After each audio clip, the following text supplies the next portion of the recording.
Engineer Rashid نے کہا کہ انہوں نے ایل جی سے ملاقات کی اور شمالی کشمیر کے ترقیاتی مسائل کے بارے میں ان سے بات چیت بھی کی۔ رشید نے کہا کہ انہوں نے ایل جی سے مطالبہ کیا کہ وہ متعلقہ ایجنسیوں کو شمالی کشمیر میں صحت، پینے کے پانی، دیگر سہولیات کو بہتر بنانے کی ہدایات دیں۔ رشید نے کہا کہ انہوں نے جیلوں سے قیدیوں کی رہائی اور پاسپورٹ کی اجرا کے لیے تصدیقی عمل کو آسان بنانے کا مطالبہ بھی کیا ہے۔ سر صحیح فرمایا، میں تو ابھی جیل سے چھوٹنے کے بعد الیکشن میں تھے، پھر کوڈ آف کنڈکٹ تھا، تو پچھلے 3-4 دن سے ہم نے اپنی پارلیمنٹری کانسٹیٹوئنسی کا ڈیٹیل میں دورہ کیا، تو ہم نے جو گراؤنڈ پہ دیکھا، چاہے بجلی کا حال ہو، سڑکوں کی حالت ہو،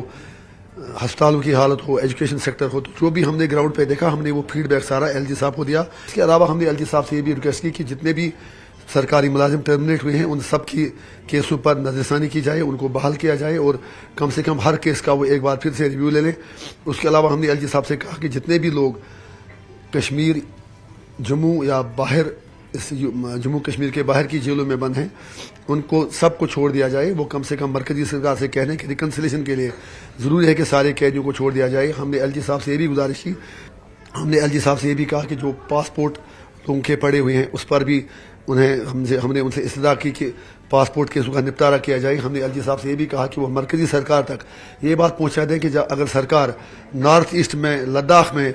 لوگوں سے بات کر سکتی ہے تو جموں کشمیر کے لوگوں کے ساتھ ان کے لیجٹمیٹ رائٹس کے لیے جو پولیٹیکل، سوشل، ہیومن رائٹس ہیں ان پر بات کرنے میں مرکزی سرکار کو کوئی ہچکچاہٹ نہیں ہونی چاہیے۔ اور ہمیں خوشی ہے کہ انہوں نے جو ہماری باتیں غور سے سنی اور انہوں نے کیا بولا؟ انہوں نے ایشورنس دے دیا کہ وہ ہماری ہر بات کا اس پر وہ غور کریں گے۔ ہم نے ایک میمورنڈم بھی ان کو دیا جس میں ساری باتیں ہم نے خاص طور سے ڈیولپمنٹ کے حوالے سے جو ہم نے ان کو باتیں لکھی، تو ہمیں امید ہے کہ انشاءاللہ اچھے نتائج سامنے آئیں گے۔ ایل جی سے آپ ملے، چیف منسٹر بھی کچھ دنوں میں اوتھ لینے والے ہیں، کیا آپ کو ان پہ بھروسہ نہیں ہے؟ آپ ایل جی کے پاس گئے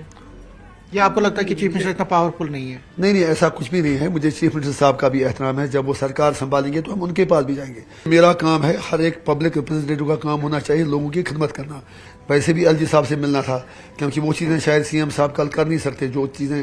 جو پولیس اور باقی ڈپارٹمنٹس ڈائریکٹلی ان کے ماتحت آتے ہی نہیں ہیں۔ اور خود عمر صاحب نے کہا کہ وہ ایک میونسپلٹی چلا رہے ہیں، انہوں نے کہا کہ ایک میونسپلٹی اب بن کے رہ گیا ہے، تو اس لیے مجھے ان کی مجبوریوں کا احساس ہے۔ آئی وش عمر صاحب سکسیس، لیکن انہوں نے خود بھی کہا ہے کہ ان کے پاس زیادہ پاور نہیں، تو ایل جی صاحب ہی ابھی ایڈمنسٹریٹولی معاملے دیکھ رہے ہیں اور ہمیں امید ہے کہ ایل جی صاحب جو ہیں وہ عمر صاحب کو پورا کوآپریٹ کریں گے۔ ہم چاہتے ہیں کہ عمر صاحب کا ٹینیور اچھے سے جائے اور جو لوگوں کے لیجٹمیٹ رائٹس ہیں جو وہ کشمیریوں کے لیے اچھا کرنا چاہتے ہیں انہیں مرکزی سرکار کی ایل جی صاحب کا اس میں سپورٹ رہے۔ سی پی آئی ایم کے